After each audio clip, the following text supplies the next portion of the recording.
Et justement, comme Yes. c'est le début de l'année, c'est souvent, comme on dit, la période des bonnes résolutions. Même si ces dernières années sont assez perturbées avec la crise du Covid, mais c'est souvent à l'occasion du passage de l'année les, les sempiternelles bonnes résolutions, faire de l'exercice, manger plus sain, se coucher plus tôt, être moins grognon, etc., etc. Hein, c'est ce que tout le monde fait d'ailleurs, et en général, on oublie la semaine d'après, hein, puisque comme dit le dicton, quand les habitudes reprennent leur droit, chasser le naturel, il revient au galop.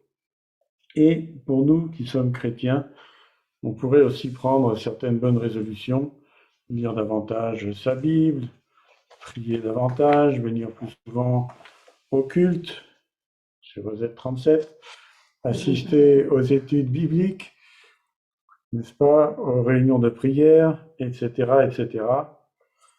Et en fait, cet après-midi, je vais nous proposer une seule bonne résolution.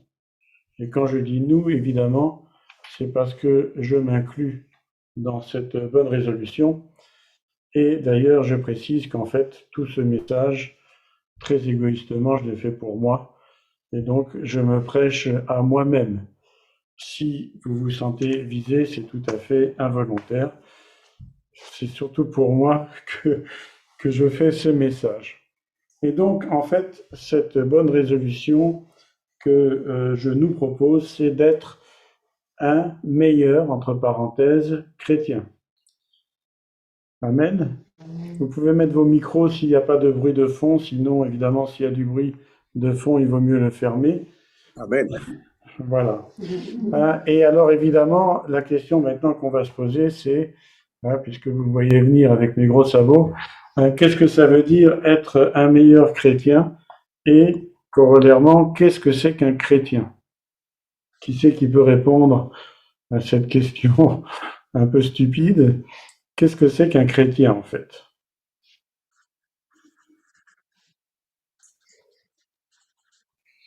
Ça commence bien. Pour moi, un chrétien, c'est celui qui croit effectivement que le Christ est le Fils de Dieu, Sauveur. Donc, pour moi, c'est celui qui croit en lui. D'accord. Une autre réponse? C'est celui qui laisse vivre Jésus-Christ en lui ou en elle. Ah, ça c'est effectivement, il y a de ça. Alors, on ne va pas prolonger les devinettes. Je vous propose d'ouvrir la Bible, vos Bibles, dans Acte 11, 26. Évidemment, si je pose des questions, il est interdit à Claudie et à Corinne de répondre. Ça c'est évident, ils sont hors concours. Voilà. Donc, Acte 11, 26. Qui c'est qui peut lire? Tu lis, chérie? Ah, tu n'as pas tes lunettes. Bon, je vais le lire. Hein. Et l'ayant trouvé, il l'amena à Antioche. Pendant toute une année, ils se réunirent aux assemblées de l'Église et ils enseignèrent beaucoup de personnes. Ce fut à Antioche que, pour la première fois, les disciples furent appelés chrétiens. Amen. Et donc, la définition biblique d'un chrétien, c'est un disciple de Jésus-Christ. Amen. Là, je pense que c'est très clair. Un chrétien, c'est un disciple de Jésus-Christ. Et donc, notre bonne résolution d'être un meilleur chrétien, c'est évidemment d'être un meilleur disciple de Jésus-Christ. Et alors, évidemment, on va demander tout de suite au Seigneur Jésus, qu'est-ce qu'il dit à ce sujet-là? Et bien entendu, il y a beaucoup de passages dans les évangiles qui parlent des disciples. Et donc, je propose qu'on lise dans Marc 8, à partir du verset 34 jusqu'au verset 38. Et là, je vais demander à ma douce et tendre de le lire avec sa jolie voix. Puis, ayant appelé la foule avec ses disciples, il leur dit: si quelqu'un veut venir après moi, qu'il renonce à lui-même, qu'il se charge de sa croix et qu'il me suive. Car celui qui voudra sauver sa vie la perdra. Mais celui qui perdra sa vie à cause de moi et de la bonne nouvelle la sauvera. Et que sert-il à un homme de gagner tout le monde s'il perd son âme? Que donnerait un homme en échange de son âme? Car quiconque aura honte de moi et de mes paroles au milieu de cette génération adultère et pécheresse, le Fils de l'homme aura aussi honte de lui quand il viendra dans la gloire de son Père avec les saints anges. Amen.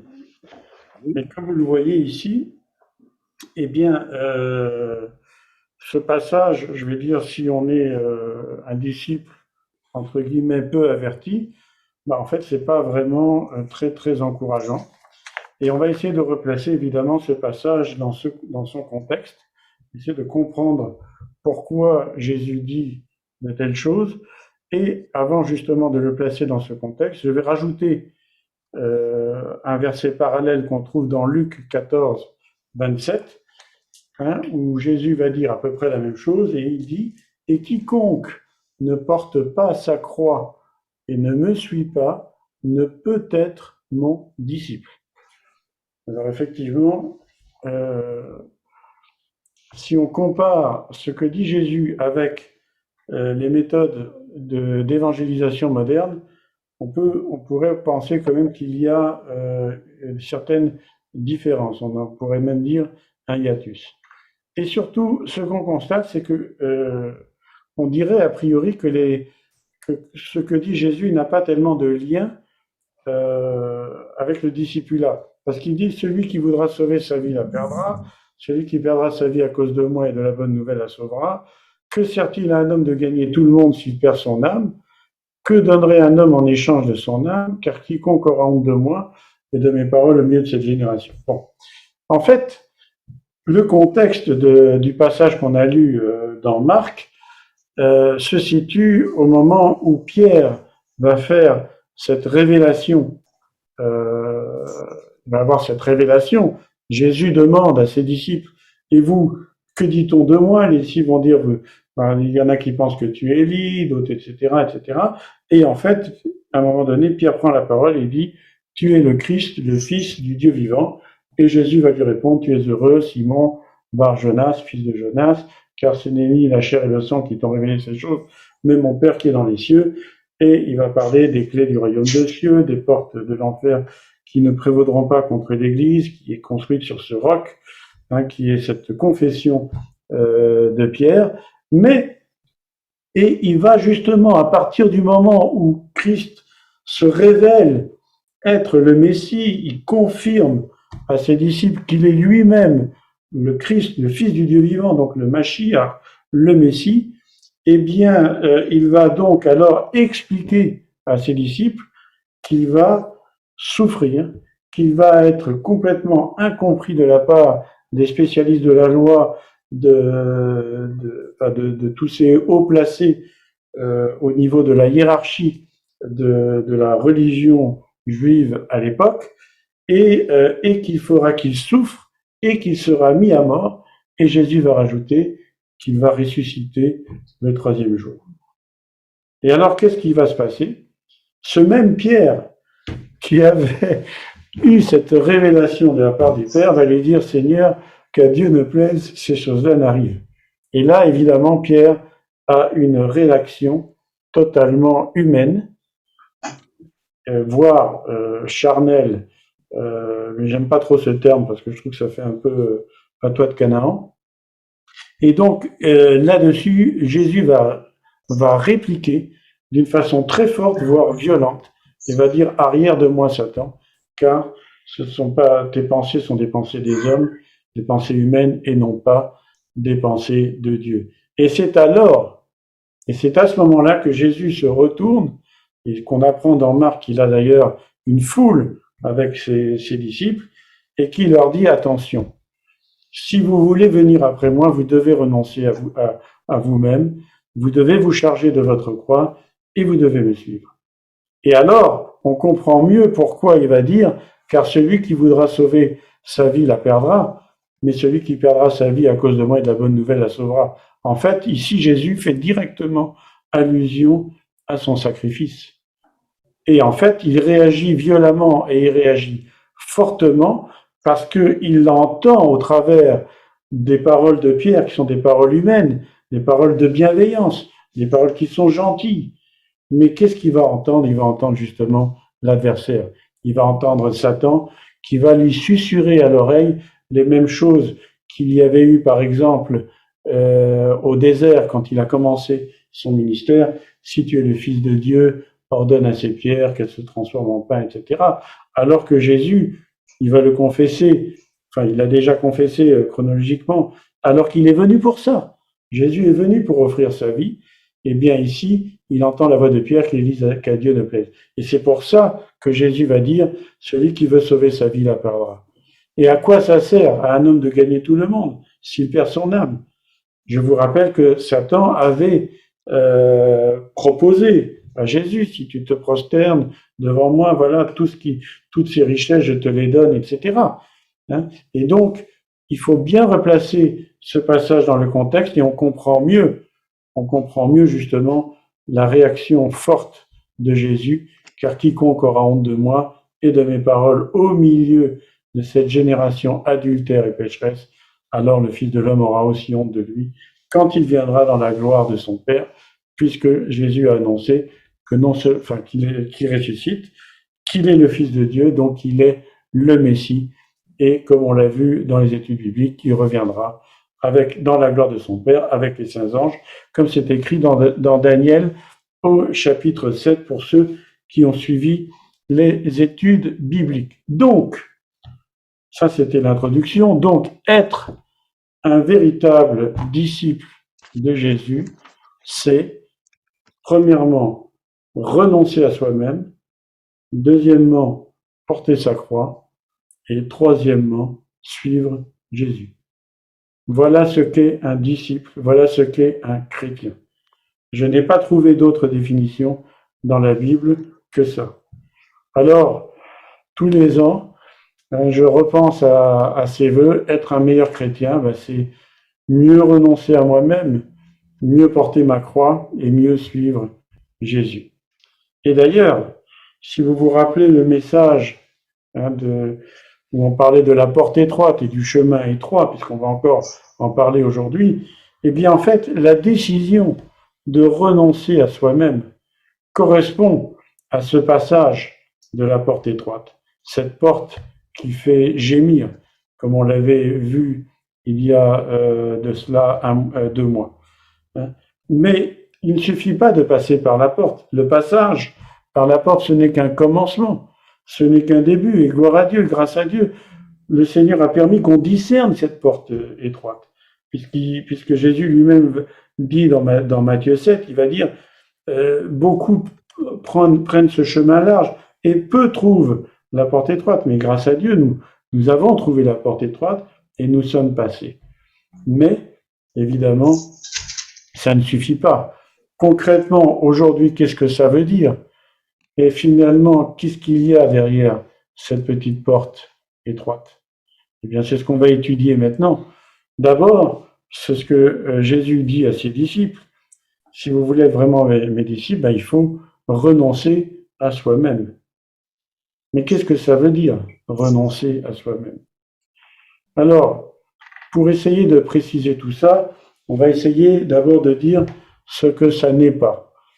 C'est parfois plus facile de dire ce que ça n'est pas que ce que c'est. Renoncer à soi-même, ce n'est pas se forcer à suivre des règles et des lois. Et la parole de Dieu, elle est absolument formelle là-dessus. Elle dit même, l'apôtre Paul, par exemple, dit dans Romains 7, c'est impossible. Ça ne fonctionne pas. C'est impossible. Renoncer à soi-même, ce n'est pas faire le religieux du dimanche, faire comme ces pharisiens hypocrites, avec un faux renoncement, une religion hypocrite que Jésus va qualifier de sépulcre blanchi dans, par exemple, Matthieu 23, 27. C'est encore moins être animé de ce zèle amer, charnel, diabolique, dont Jacques, le frère de Jésus, va parler au chapitre 3 et au verset 14. Ce n'est pas avoir une espèce de piété superficielle, une piété apparente, hein, qui n'est qu'une apparence, mais qui renie ce qui en fait justement la force, comme dira Paul dans 2 Timothée 3,5. Hein, souvent, ces gens-là, ce sont des religieux qui vont mettre en application des commandements qui, comme le dit Paul dans Colossiens, ont à la vérité une apparence de sagesse, en ce qu'ils indiquent un culte volontaire de l'humilité et le mépris du corps, mais ils sont sans aucun mérite et ils contribuent à la satisfaction de la chair. Ce n'est pas une vie d'ascétisme forcé, hein, pour faire un peu figure, pour se flatter soi-même. C'est encore moins penser qu'avec nos œuvres et nos efforts, nous allons gagner les faveurs de Dieu. Certainement pas. En tout cas, nous, on le sait bien. Encore moins entamer une relation comptable avec Dieu. Hein, ça nous est, je pense, en tout cas moi, je vous le dis que je prêchais pour moi, hein, ça nous est tous arrivé, on sait qu'on a péché, alors on essaye de se rattraper par une forme de sacrifice. Mais, mes frères et sœurs, en agissant ainsi, par des œuvres, qu'est-ce qu'on fait en fait? On annule le sacrifice de Christ. On annule, on ne vit plus par la foi.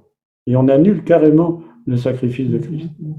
Si on a péché, la seule chose qu'on a à faire, c'est de demander pardon et de croire que le sang de Jésus nous purifie de tout péché. Amen. En un mot, renoncer à soi-même, ce n'est pas le légalisme qui est d'ailleurs prêché dans certaines églises, même des églises évangéliques. Amen. Et c'est ça qui est important. Aucun rapport avec la religiosité, avec le légalisme, et donc rien à voir avec un salut par les œuvres. Alors, qu'est-ce que ça veut dire renoncer à soi-même? Eh bien, en fait, on retrouve la définition directement par son contraire. Renoncer à soi-même, c'est le contraire par définition de l'égoïsme. Or, l'égoïsme est une caractéristique qui est une caractéristique charnelle, j'aime pas trop ce terme, et c'est une caractéristique animale. Nous trouvons normal que les animaux ne pensent qu'à eux-mêmes. Et on voit quand il y a des mouvements de panique, les animaux, chacun se bouscule. Voilà. D'ailleurs, chez les hommes aussi. Mais ça, c'est encore une autre histoire. Justement. Et qu'est-ce qui différencie l'homme de l'animal? Eh bien, c'est généralement, on le voit d'ailleurs chez certains animaux, mais généralement, c'est la capacité de se sacrifier pour l'autre, au point parfois de donner sa vie, à l'exemple, justement, de notre Maître, de Jésus-Christ. Il n'y a pas de plus grand amour que de donner sa vie pour ses amis. Réaliser, donc renoncer à soi-même, c'est réaliser que l'amour-propre, ce qu'on appelle l'amour-propre, n'est pas si propre aux yeux de Dieu. Pourquoi? Parce que justement, Dieu résiste aux orgueilleux et il fait grâce aux humbles, comme dit l'apôtre Jacques. Renoncer à soi-même, c'est éviter d'interpréter la parole de Dieu d'une manière qui nous plaît et qui nous convient. Dieu est amour, bien sûr, mais il ne faut pas que ce devienne un prétexte à une certaine forme de laxisme. Et plutôt, si on a un problème avec un péché, avec une dépendance, eh bien, crier au secours, demander l'aide de Dieu, mais ne pas s'en accommoder.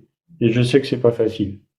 Je sais que c'est pas facile. Et je pense que nous avons tous notre écharde dans la chair et nous demandons à Dieu, nous supplions à Dieu, parfois avec des larmes, avec des supplications, et Dieu nous dit, ma grâce te suffit. Ma grâce te suffit. Amen. Jésus dit que celui qui se livre au péché en devient esclave. Alors, on invente des excuses, des fausses théologies, comme d'ailleurs le dira l'apôtre Jean dans le livre de l'Apocalypse à propos des Nicolaïtes. Mais aujourd'hui, il y a beaucoup de Nicolaïtes dans les églises. Il y a même des églises inclusives. On a même hier entendu avec mon épouse un pasteur brésilien qui faisait parce qu'on comprend le portugais, des messages assez intéressants. Et hier, on découvre que ce même pasteur, eh bien, il défend, il défend ce on a plus le droit de nommer aujourd'hui. Avec des trucs LGBT, des trans, etc. Et donc, on était complètement ébahis d'entendre ça, sous prétexte de l'amour. Mais ça, c'est vraiment déformé. C'est vraiment déformer la parole de Dieu. Et c'est donc ne pas renoncer à soi-même. C'est bien ne pas renoncer à soi-même. Renoncer à soi-même, comme dit l'apôtre Pierre aussi, c'est abandonner sa vaine manière de vivre. Dans 1 Pierre 1,18, qui est basée sur une forme d'égocentrisme, voire d'égoïsme. C'est pour ça qu'on peut aimer ce qu'on croit être Dieu par égoïsme, par intérêt. D'où, par exemple, ce faux évangile de la prospérité. On va inventer un Dieu qui donne, qui nous donne des richesses, etc. Jésus a parlé, il a bien parlé, Jésus, d'une vie abondante. Mais la vie abondante n'est pas une vie d'abondance. Amen. La vie abondante n'est pas une vie d'abondance, et encore moins de biens terrestres. Renoncer à soi-même, c'est se livrer, s'abandonner, perdre ce qu'on croit être ses droits sur soi, cet amour de soi, son image. Cet amour de soi, au détriment de Dieu, peut même virer à une certaine forme d'idolâtrie, de narcissisme. Je ne vous dis pas toutes ces photos qu'on peut voir sur Facebook ou sur les réseaux sociaux où les gens n'arrêtent pas de se faire des selfies et de photographier tout et n'importe quoi. Alors je dis pas que c'est pas bon, c'est pas chacun fait ce qu'il veut. Il y a justement surtout pas rentrer dans une forme de légalisme, mais s'interroger et se poser la question. Quelles sont nos réactions quand on étale ces photos et qu'on va scruter le nombre de likes, le nombre de cœurs ou de je ne sais trop quelle bêtise? Et franchement, si Jésus était parmi nous aujourd'hui, est-ce que vous pensez sincèrement que Jésus serait en train de regarder son Facebook pour voir combien il a de followers et combien il a de likes, alors que justement, il se retournait dans sa foule, il s'est retourné pour s'adresser à la foule qui le suivait. Il disait, attention, vous me suivez parce que je vous ai multiplié les pains et les poissons et j'ai fait des guérisons, etc. Mais c'est pas ça, être mon disciple. Être mon disciple, c'est renoncer à soi-même, porter sa croix et me suivre. C'est donc arrêter de croire que Dieu n'est qu'un distributeur de bénédictions. Et justement, comme je viens de le dire, c'est pour ça que Jésus se retourne et il dit « Attention !» Et même, il dira d'ailleurs dans Luc, il dira « Vous voulez me suivre, mais avant de me suivre, réfléchissez bien. Si vous voulez construire une tour, calculez la dépense. Ou si vous voulez engager une guerre, vérifiez votre armée, etc. » On ne peut pas lire tout, évidemment. Donc, il met bien en garde ses disciples. Mais il y a encore plus pernicieux que ça. Renoncer à soi-même, c'est justement arrêter de penser à soi-même. Arrêter de s'apitoyer. Arrêter de s'apitoyer sur soi-même. Et arrêter finalement de faire de soi-même une idole. Et c'est important de bien se rappeler ça, et je vais donc le répéter. Arrêtez de s'apitoyer sur soi-même. Arrêtez de penser à soi-même. Pourquoi? Parce que justement, et ça, croyez-moi, je parle par expérience et je pense que je ne suis pas le seul, c'est le diable qui nous pousse à faire ainsi. C'est Satan qui nous pousse à faire ainsi. Hein? Dès le départ, il va commencer avec Adam et Ève. Les pauvres petits, est-ce que Dieu a vraiment dit de ne pas manger? Mais il est méchant, Dieu. Vous pouvez prendre, vous ne mourrez pas, prenez de ce fruit. Il a peur, Dieu a peur que vous soyez comme lui, etc. Hein, Dieu est vraiment trop dur, etc. Et justement, c'est cette forme de pseudo-bienveillance qui est toute humaine, mais derrière, c'est la voix de l'ennemi. Et c'est ce que Jésus avait justement discerné dans les paroles de Pierre. Pierre en était totalement inconscient. Et quand il a dit à Jésus qu'à Dieu ne plaise ces choses t'arrivent, il était tout à fait sincère. Mais la sincérité, ça ne suffit pas. Ce qui est important, comme le dit Jésus, c'est de renoncer à soi-même. Ce qu'il faut bien comprendre, c'est que Satan, en exacerbant notre égoïsme, Satan cherche à détruire l'image de Dieu qui est en nous, pour nous ramener au stade animal, car ainsi, il pourra dominer sur nous. Je répète parce que c'est important. Satan, en exacerbant notre égoïsme, va chercher à détruire l'image de Dieu que Dieu a mise en nous, pour nous ramener au stade animal, parce qu'ainsi, il va pouvoir dominer sur nous. Et c'est pour ça que Jésus va dire à ses disciples dans Jean 8, celui qui se livre au péché devient esclave du péché. Alors que justement, il va dire, si vous demeurez dans ma parole, vous connaîtrez la vérité, et la vérité vous rendra libre, et vous serez véritablement mes disciples, et la vérité vous rendra libre. Et c'est donc tout le sens des tentations que Jésus a eu à faire face, par exemple, dans le désert. Et on imagine facilement qu'il en a eu plein d'autres durant tout son ministère sur la terre. Et plus tard, la dernière tentation, en tout cas une des plus fortes, qui était celle de Gethsémani, et où justement Jésus a renoncé à lui-même complètement. Et ça explique donc cette réaction que Jésus a eue envers Pierre, et pourquoi il dit, si vous voulez être mon disciple, vous devez renoncer à vous-même. Amen. Et donc, en lisant la parole, en écoutant la parole, on va réaliser et intégrer justement complètement que tout notre être est entièrement corrompu, comme le dira Paul dans Romains chapitre 3, verset 10. Comme dira Ésaïe en 64:6, notre propre justice est un vêtement souillé. Et donc, renoncer à soi-même, ça veut dire perdre toutes ces illusions sur qui nous sommes. Pierre, qui était celui à qui Jésus a confié les clés du royaume des cieux, il réalise à un moment donné qu'il aura renié son Seigneur. Et il va pleurer. Paul, qui était un religieux très actif, très dynamique, très énergique, il va réaliser qu'il s'est trompé et que Jésus est véritablement le Mashiach, le Seigneur.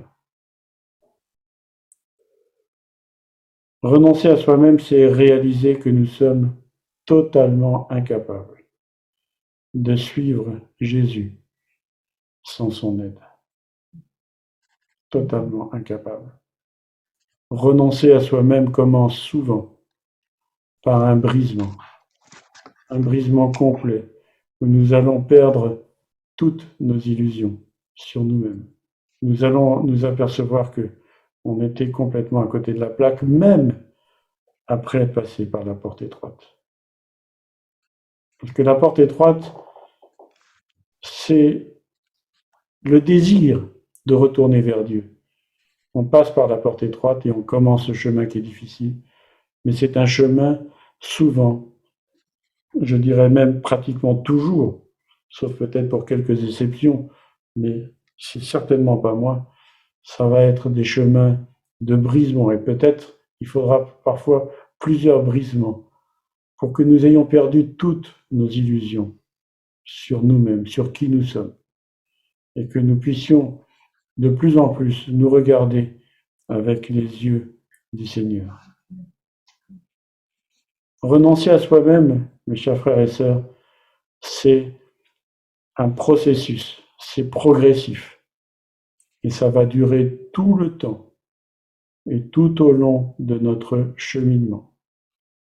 Ce n'est pas quelque chose de ponctuel. C'est pas parce que nous sommes passés par la porte étroite que nous avons renoncé à nous-mêmes.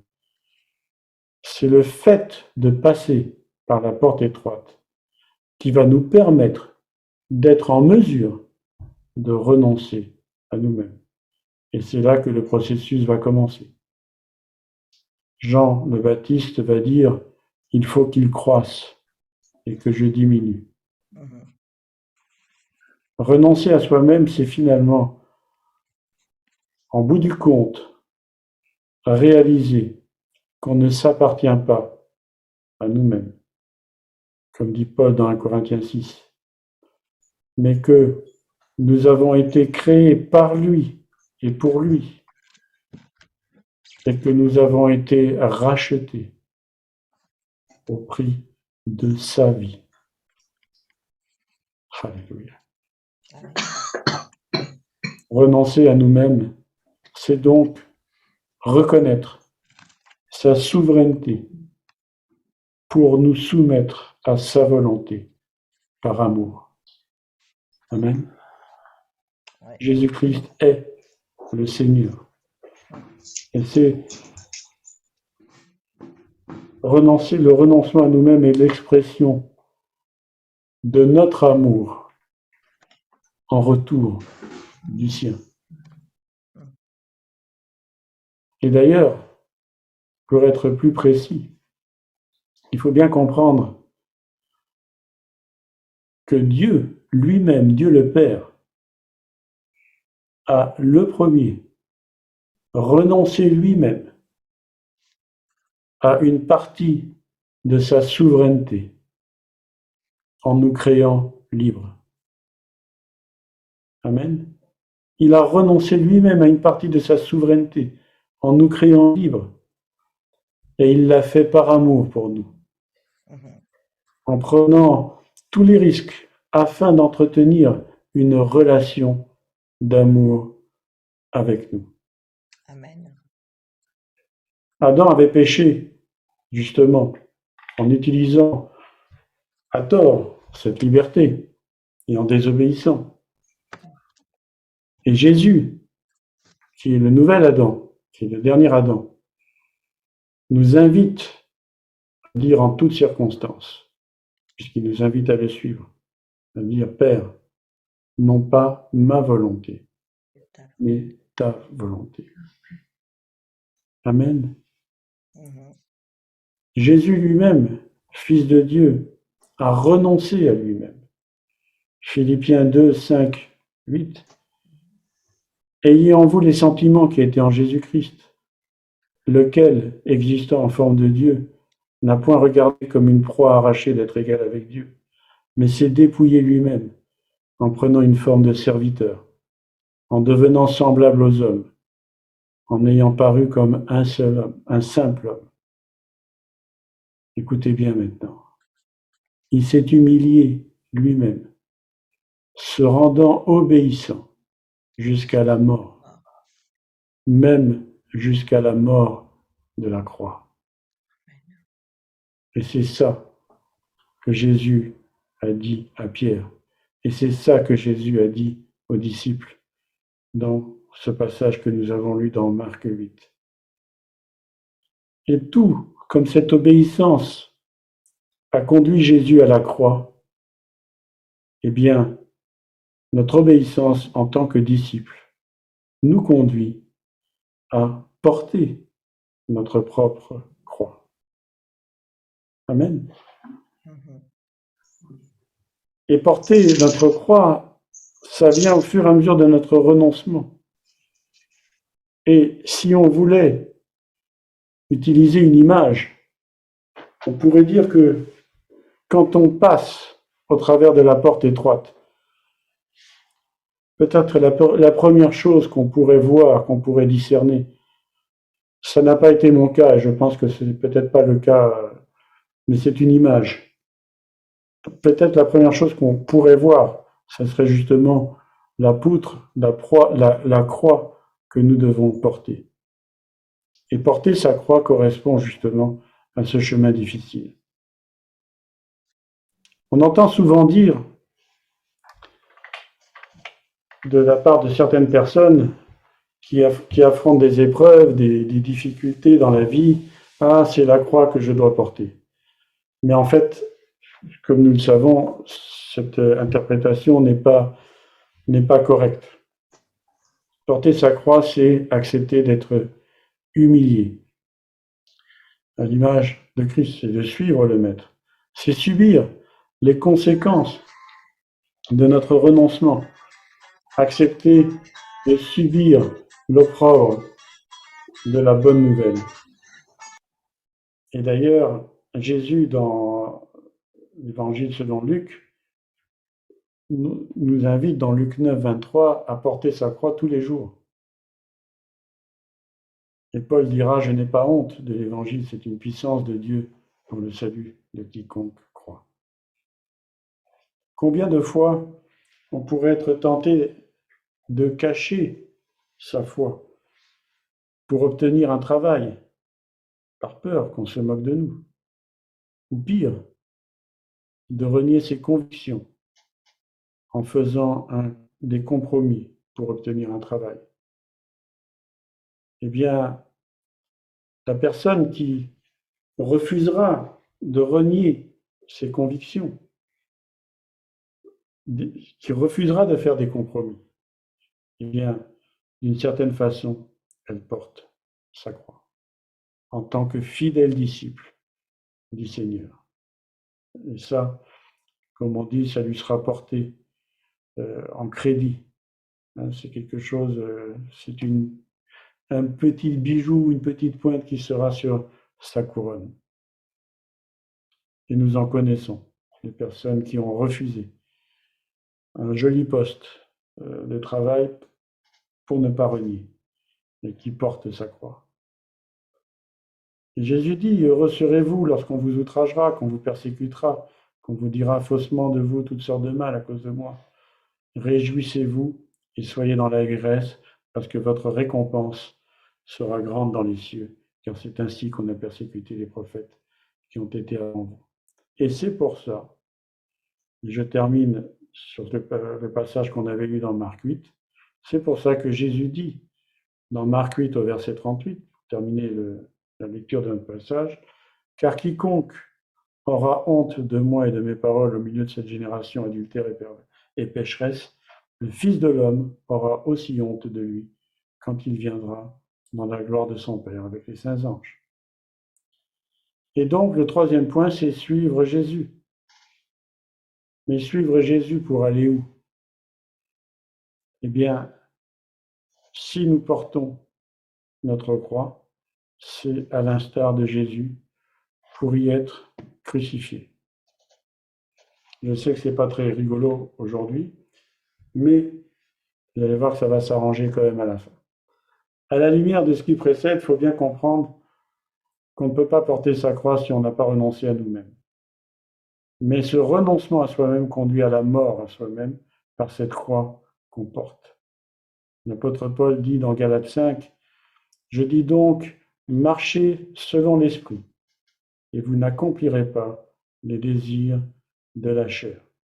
Car la chair a des désirs contraires à ceux de l'esprit, et l'esprit en a de contraires à ceux de la chair. » Je vais passer tous les détails. il y a la description après, à partir du verset 22, du fruit de l'esprit. Mais le fruit de l'esprit, c'est l'amour, la joie, la paix, la patience, la bonté, la bénignité, la fidélité, la douceur, la tempérance. La loi n'est pas contre ces choses. Et il ajoute, ceux qui sont à Jésus-Christ ont crucifié la chair avec ses passions et ses désirs. Quand on renonce à soi-même et qu'on porte sa croix, eh bien, on va finir par crucifier la chair avec ses passions et ses désirs. Ça prend du temps, c'est pas facile. Mais par la foi, on le fait. Et croyez-moi, ça fonctionne bien. Et l'apôtre Paul, au chapitre 2 du même livre, dans Galates, dit « J'ai été crucifié avec Christ, et si je vis, ce n'est plus moi qui vis, c'est Christ qui vit en moi. Et si je vis maintenant dans la chair, je vis dans la foi au Fils de Dieu qui m'a aimé et qui s'est livré lui-même pour moi. » Si Paul n'avait pas renoncé à lui-même entièrement, eh bien, à ce moment-là, Christ ne pourrait pas vivre en lui. En fait, comme disait Jean-Baptiste, il faut qu'il croisse et que je diminue. Et on comprend mieux alors le sens de ce que disait Jésus, toujours dans ce passage dans Marc 8, car celui qui voudra sauver sa vie la perdra, mais celui qui perdra sa vie à cause de moi et de la bonne nouvelle la sauvera. Amen. Et alors maintenant, comment faire? Donc tout ça, c'est bien gentil, mais en fait, il y a une mauvaise nouvelle et une bonne nouvelle. Et donc, évidemment, je vais commencer par la mauvaise nouvelle et on finira par la bonne nouvelle. La mauvaise nouvelle, c'est que tout ça, tout ce qu'on vient de dire, est absolument impossible. C'est complètement impossible. N'essayez même pas. Ça ne fonctionne pas, ça ne marche pas, ça ne va pas. Pourquoi? Tout simplement parce que Jésus a dit, sans moi, vous ne pouvez rien faire. Ça ne fonctionne pas. Donc, je résume de cette façon-là, il est impossible de renoncer à soi-même par soi-même. Je répète, il est impossible de renoncer à soi-même par soi-même. Ça ne fonctionne pas. On ne peut renoncer à soi-même que par la foi en Jésus-Christ. Et cette foi est un don de Dieu. Amen. Et la bonne nouvelle, eh bien, c'est la suivante. Le seul moyen de renoncer à soi-même, c'est justement, et vous allez voir que c'est absolument fantastique. Vous connaissez toutes ces choses, tout le monde connaît tout ça par cœur, mais je vous demande un tout petit peu d'attention encore. Le seul moyen de renoncer à soi-même, c'est aimer Dieu de tout son cœur, de toutes ses forces, de toute son âme, de toute sa pensée, et aimer son prochain comme soi-même. Amen. C'est le seul moyen, il n'y en a pas d'autre. Et Jésus le dit d'ailleurs, c'est la loi et les prophètes. Mais même ça, c'est impossible. Même ça, c'est strictement impossible. On ne peut pas aimer Dieu de tout son cœur, de toutes ses forces et de toute son âme et aimer son prochain comme soi-même. Ça ne marche pas. On ne peut pas le faire par soi-même. C'est impossible. N'essayez pas, ça ne marche pas. Ou alors ça sera un faux amour et on va se retrouver au tout début quand on disait ce que n'est pas renoncer à soi-même, etc. L'hypocrisie, les pharisiens, les légalistes et tout le touti. En fait, la bonne nouvelle, c'est que justement, nous sommes au bénéfice de la nouvelle alliance. Et que donc, comme on l'avait vu dans Acte 2, dans le message précédent, eh bien, Dieu a fait une promesse. Et il a dit, voilà, je mettrai ma loi dans leur cœur, je mettrai. Et cette loi dans notre cœur, justement, elle va nous faire aimer Dieu de tout notre cœur, de toutes nos forces. Elle va nous faire aimer notre prochain comme nous-mêmes. C'est cette loi que Dieu met dans notre cœur par son esprit. Par son esprit. Je vous rappelle les études bibliques sur la Nouvelle Alliance. C'est par son esprit que nous sommes capables, et seulement par son esprit, que nous sommes capables, eh bien, de renoncer à nous-mêmes en aimant Dieu de tout notre cœur, de toutes nos forces, et en aimant notre prochain par nous-mêmes. Et c'est pour ça que Pierre dit que cette promesse est pour nous, à condition qu'on se repente et qu'on passe par cette porte étroite. Et c'est ce que d'ailleurs dit Paul aussi, par exemple, dans Tite 2:11. Car la grâce de Dieu, source de salut pour tous les hommes, a été manifestée. Et cette grâce, verset 12, elle nous enseigne à renoncer à l'impiété et aux convoitises mondaines et à vivre dans le siècle présent selon la sagesse, la justice et la piété, en attendant la bienheureuse espérance et la manifestation de la gloire du grand Dieu et de notre Sauveur, Jésus-Christ, qui s'est donné lui-même pour nous, afin de nous racheter de toute iniquité et, écoutez bien, de se faire un peuple qui lui appartienne, purifié par lui et zélé pour les bonnes œuvres. Mais ça ne peut se faire que par la puissance du Saint-Esprit. Être baptisé dans le Saint-Esprit, être rempli du Saint-Esprit, c'est ça, mon frère, ma sœur, c'est renoncer à soi-même, c'est aimer Dieu, c'est être rempli de lui, et c'est un travail de longue haleine. Hein. C'est un travail, ça ne se fait pas, ce n'est pas comme ça. Conclusion. Le parcours de ce chemin étroit s'appelle la sanctification. En effet, nous avons décidé de nous mettre à part en empruntant, en passant par cette porte étroite et en empruntant ce chemin. Et donc, pour terminer, je dis qu'il ne suffit pas de passer la porte étroite, c'est déjà une très bonne chose. Hein? Donc le message, il y a eu un message où je disais « ne reste pas devant la porte ». Eh bien, aujourd'hui, je dis « ne reste pas derrière la porte ». C'est-à-dire, une fois que tu as passé la porte, ne sois pas arrêté, mais avance dans ce chemin étroit.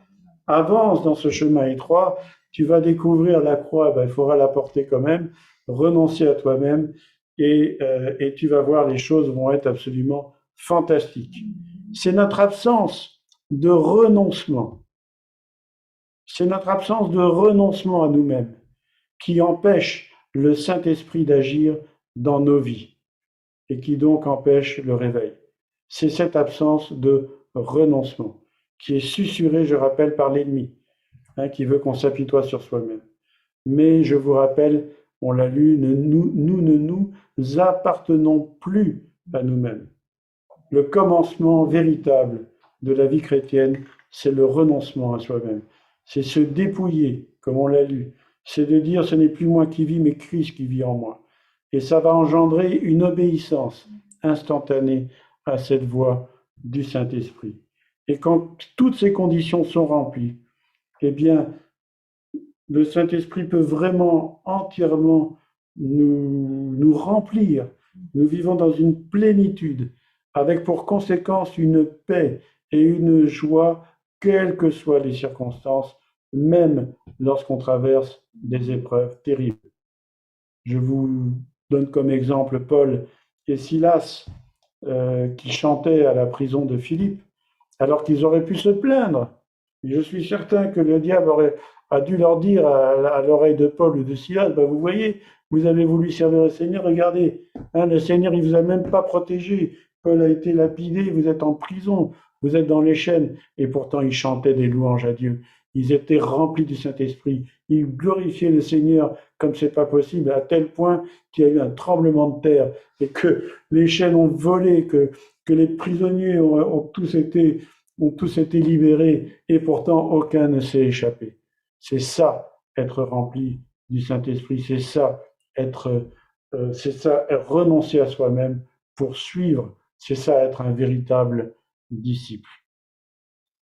Le chemin étroit est difficile, mais Dieu, par la nouvelle alliance, par le sacrifice de Jésus-Christ, nous a donné l'équipement pour pouvoir le parcourir. Et c'est ça la bonne nouvelle. Et cet équipement, c'est le Saint-Esprit, c'est la présence de Dieu, c'est la présence du Maître, du Roi de l'univers en nous, par son Esprit. Alors mes frères et sœurs, n'hésitons plus. Offrons-nous comme un sacrifice vivant, comme dit l'apôtre Paul dans Romains 12. C'est renoncer. Soyons des témoins. Je vous rappelle que le mot témoin en grec, c'est martyr, en portant notre croix. Et suivons Jésus constamment afin d'être debout quand il reviendra. Amen. Alléluia. Voilà, je vous propose qu'on ait un moment de prière, de recueillement, de façon à ce que nous puissions nous interroger et nous demander, nous replacer devant le Seigneur. Et peut-être, en ce début d'année, tous ensemble, prendre la seule bonne résolution possible, à savoir d'être un véritable disciple, être un véritable chrétien, un véritable disciple, qui va renoncer à lui-même, qui va porter sa croix par le témoignage, un témoignage qui n'est pas du blabla, un témoignage qui est notre propre vie, offerte en sacrifice vivant, afin d'être debout quand Jésus reviendra. Amen. Père, je te rends grâce pour ta parole et ce message, comme je l'ai dit, je le prêche pour moi-même, pour chacun d'entre nous. Et je te prie vraiment que cette parole puisse pénétrer dans nos cœurs et surtout qu'elle puisse produire du fruit. Je te prie que nous puissions la mettre en pratique, en sachant que par nous-mêmes, nous n'y arriverons pas. Nous n'y arriverons certainement pas. Alors nous te demandons ta grâce et ton aide pour que justement par ton esprit, nous puissions, avec ton aide, nous puissions la mettre en pratique peu à peu, avec persévérance, avec obstination, en comptant justement sur ta grâce, en comptant sur ta bonté, sur ta patience. Nous savons que nous allons nous tromper, nous allons tomber, nous ferons des erreurs, nous ferons des chutes, mais nous savons que tu nous aimes. Et nous savons que à partir du moment où nous voulons vraiment te servir avec un cœur sincère, sans qu'il y ait de duplicité en nous et de mensonges, eh bien tu vas nous aider. Et tu seras toujours celui qui va nous tendre la main pour nous relever. Alors nous te bénissons, Seigneur. Nous voulons tous ensemble également réprimer ces esprits méchants et cet adversaire qui voudrait semer le doute en nous et nous accuser de je ne sais trop quelle faiblesse. Mais nous comprenons aujourd'hui que tu nous aimes et nous comprenons que dans la mesure où nous acceptons de renoncer à nous-mêmes et de laisser ton esprit agir dans nos vies, eh bien, nous savons que tu seras avec nous parce que tu l'as promis.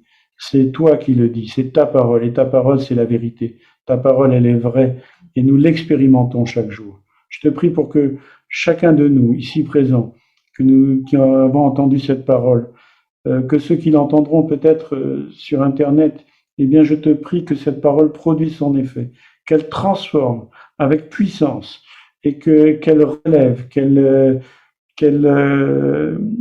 encourage, qu'elle exhorte, afin, Seigneur, que tu puisses lever cette armée que tu veux lever pour l'unique gloire de ton nom. Je te rends grâce, Père, de ce que tu vas faire et je te bénis dans le nom de ton Fils, Jésus.